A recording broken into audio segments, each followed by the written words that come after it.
Hello अस्सलाम वालेकुम। कैसे हैं आप लोग? ठीक हैं स्टूडेंट्स? आज हम करेंगे tutorial number 12.1.1 chapter number 12 class 9th 10th के भी अवेलेबल हैं मेरे चैनल पे, और 9th के भी अवेलेबल हैं। आप इधर से सीख सकते हो, देख सकते हो।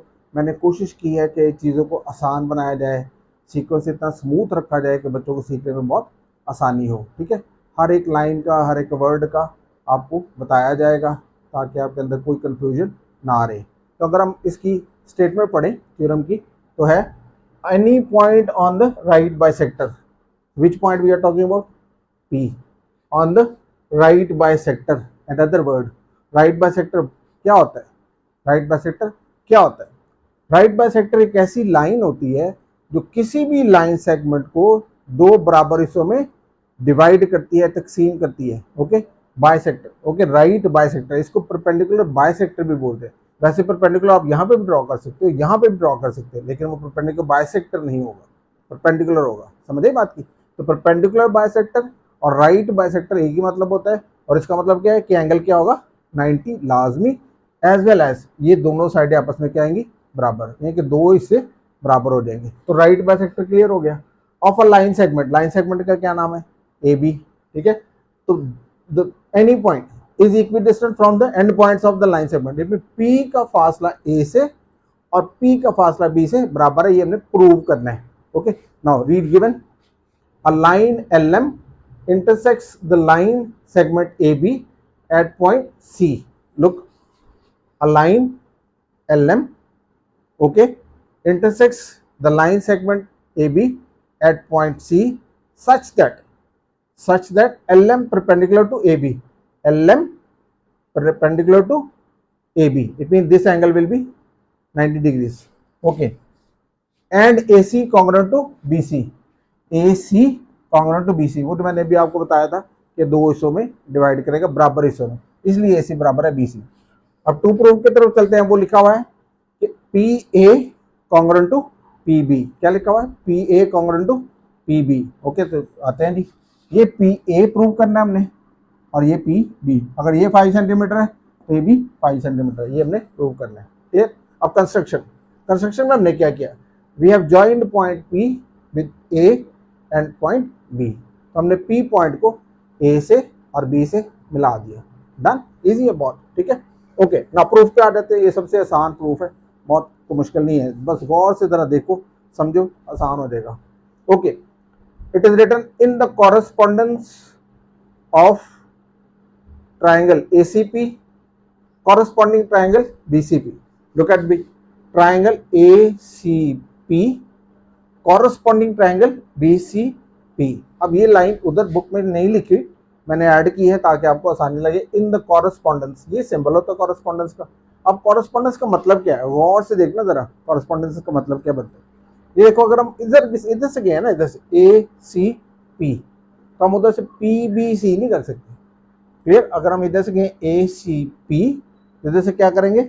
BCP। अगर हम उधर से आए PAC से, तो फिर PBC से जा सकते हैं। ये कॉरेस्पॉन्डेंस है। या आप समझ लो कि आपने अपनी हाइट किसी दूसरे अपने फ्रेंड के साथ कंपेयर करनी है, तो ये नहीं कि आप अपना राइट बाजू उसके लेफ्ट टांग से कंपेयर करना शुरू कर दोगे, लेंथ कितनी। ओके, तो लेफ्ट बाजू के साथ कंपेयर होगा, राइट लेग के साथ कंपेयर होगी, तो इसको कहते हैं correspondence. Okay, clear? Okay, now next. तो in the correspondence of triangle ACP and triangle BCP। Look, हम किधर से गए हैं? ACP, और दूसरी तरफ हम BCP की तरफ से गए। ये कॉरेस्पॉन्डेंस का सिंबल भी है। उसमें AC बराबर है BC, क्लियर बात, ये दिया भी हुआ, गिवन है। AC बराबर है BC, गिवन। उसके बाद क्या है? Angle ACP congruent to angle BCP। ये देखो, ये लिखा हुआ है LM परपेंडिकुलर टू AB। इस वजह से ACP एंगल, ये ACP एंगल और BCP एंगल 90 का बनेगा। तो मैंने लिखा है each angle is of 90 degrees. ACP congruent to BCP, each angle is of 90 degrees. आसान है बहुत। Okay, now next. अगर हम इन दोनों ट्राइंगल्स को देखते हैं, तो ACP और BCP में ये PC साइड जो ना, ये दोनों में मौजूद है, इस ट्राइंगल में भी और इस ट्राइंगल में भी। तो हम क्या लिखेंगे?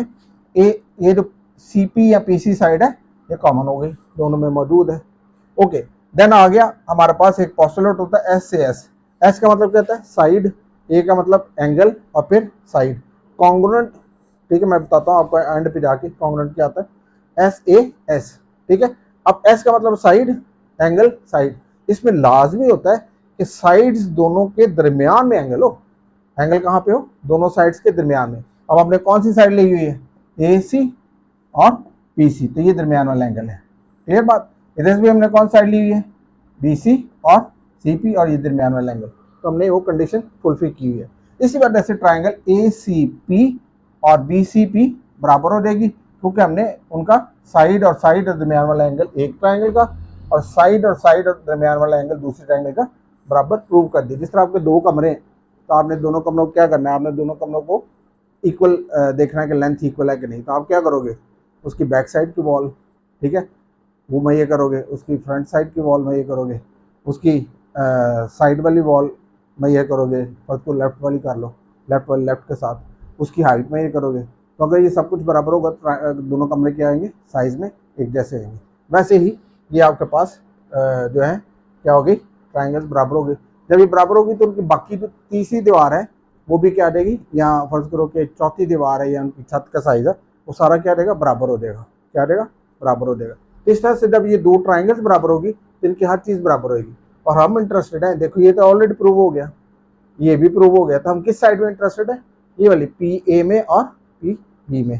तो इसलिए पी ए साइड कॉन्ग्रुएंट होगी पी बी के साइड के कॉरस्पॉन्डिंग है। ये देखो, इसके ये पी ए बी सी के बराबर नहीं ले लेनी, ये कॉरस्पॉन्डेंस नहीं है, ये कॉरस्पॉन्डिंग नहीं है ना। बी सी को हमने क्या इसको कहते हैं?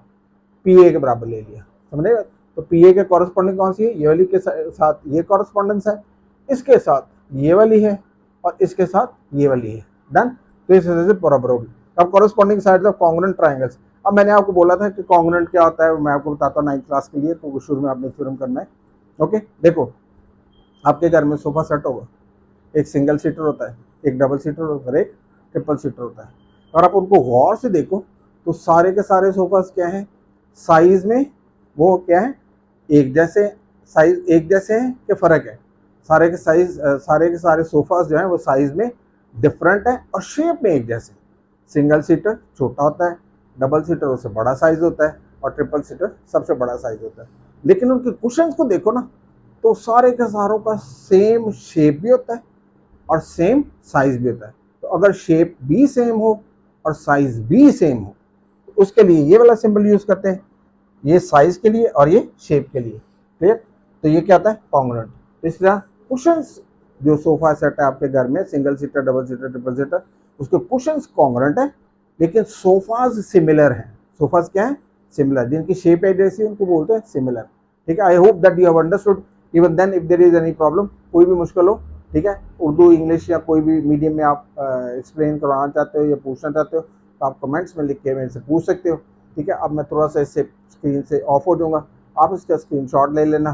कोई मुश्किल हो तो आप मुझे कमेंट में लिख के भेज सकते हो, या कौन सी चीज़ आप पढ़ना चाहते हो, कौन सा सवाल करना चाहते हो, कौन सा कॉन्सेप्ट आप समझना चाहते हो, चाहे फिजिक्स हो, चाहे ये हो, चाहे केमिस्ट्री हो, चाहे बायोलॉजी हो, कोई भी सब्जेक्ट हो, you can tell me, I put that on my channel, you can see that. Okay, thank you much, god bless you.